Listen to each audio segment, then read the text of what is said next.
Tamil Nadu CM ఇంకా ఎవరు decide కాలేదా? ఎస్, మీరన్నది నిజమే. నిన్నటి నుంచి అందరూ విజయ్ గారే సీఎం అని అందరూ రెడీ అవుతున్నారు, కానీ రియాలిటీ ఏంటంటే తమిళనాడులో హంగ్ వచ్చిందండి. 50% అంటే అట్లీస్ట్ 118 సీట్స్ ఉండాలి, కానీ విజయ్ గారికి 108 సీట్స్ ఉన్నాయి. మరి ఇప్పుడు డిఎంకే అండ్ అలాగే ఏడిఎంకే కంబైన్ అయ్యి ఒక కూటమిలా అవుతే విజయ్ గారికి సీట్లు తగ్గే ఛాన్సెస్ ఉన్నాయి.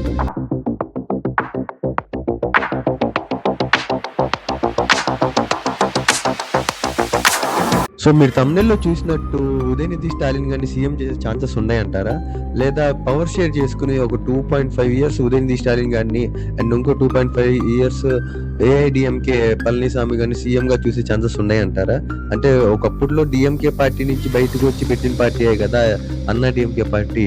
మళ్ళీ ఇప్పుడు ఆ రెండు పార్టీలు కలిసి టీవీకి విజయ్ గారిని పక్కన నెట్టయిపోతున్నారా అంటే దీంట్లో ఛాన్సెస్ చాలా తక్కువ ఉన్నాయండి.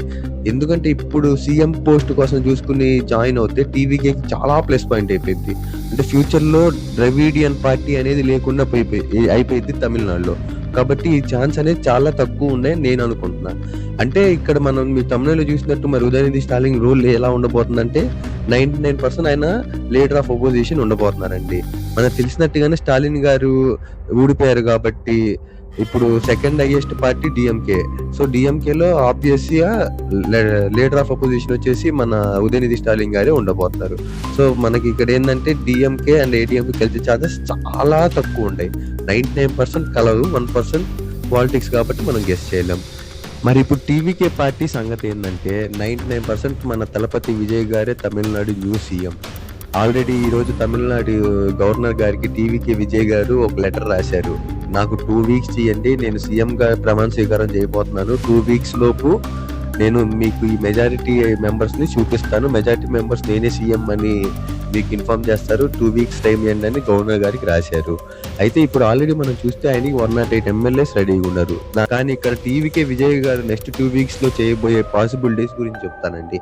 ఫస్ట్ పాసిబిలిటీ వచ్చేసి టీవీకే పార్టీకి ఆల్రెడీ 108 ఎమ్మెల్యేస్ ఉన్నారు కాబట్టి పిఎంకే పార్టీ ఆల్రెడీ 5 గెలిచారు అండ్ ఇంకోటి కాంగ్రెస్ 5 గెలిచారు.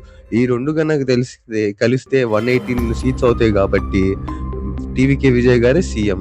అయితే ఇక్కడ మరి పిఎంకే అండ్ అలాగే కాంగ్రెస్ ఈ మినిస్టర్ షేర్ అడిగే ఛాన్సెస్ ఉన్నాయి కాబట్టి మినిస్టర్ షేర్స్ ఇచ్చేసి మరి వీళ్ళతో కంబైన్ వెళ్తారా లేదనేది మనం నెక్స్ట్ 2 వీక్స్ లో చూడబోతున్నాం. అండ్ సెకండ్ పాసిబిలిటీ వచ్చేసి ఏంటంటే టీవీకే పార్టీకి 108 అండ్ అలాగే పిఎంకే పార్టీకి 5 సీట్స్ అండ్ ఐయుఎంఎల్ అనే పార్టీకి 2 సీట్స్ అండ్ అలాగే లెఫ్ట్ పార్టీస్ అయిన సిపిఐ సిపిఐఎంకి కలిపి 4 సీట్లు. సో టోటల్ చూస్తే 119 సీట్స్ ఉన్నాయి. ఇది కూడా సెకండ్ పాసిబిలిటీ టీవీకే విజయ్ గారు చూపించేది. అండ్ థర్డ్ పాసిబిలిటీ వచ్చేసి టీవీకేకి 108 అండ్ అలాగే కాంగ్రెస్కి 5 అండ్ అలాగే ఐయుఎంఎల్కి 2 అండ్ అలాగే సిపిఐ సిపిఐఎం 2 కలిపి 4 సీట్లు. ఈ రెండు చూసినా కానీ 119 సీట్స్ అవ్వబోతున్నాయి. అండ్ ఫోర్త్ పాసిబిలిటీ వచ్చేసి టీవీకే 108 అండ్ అలాగే అన్నా డిఎంకే 45. ఇది ఎక్కువ అయ్యే ఛాన్సెస్ చాలా తక్కువ ఉండే. ఎందుకంటే ఈ పాసిబిలిటీ అన్నా డిఎంకే జాయిన్ అవుతే సీఎం కూడా షేర్ అడుగుతారు, అది అనేది కొద్దిగా కష్టం. కాబట్టి ఈ ఫోర్త్ పాసిబిలిటీ అనేది హై ఛాన్స్ కలవడానికి.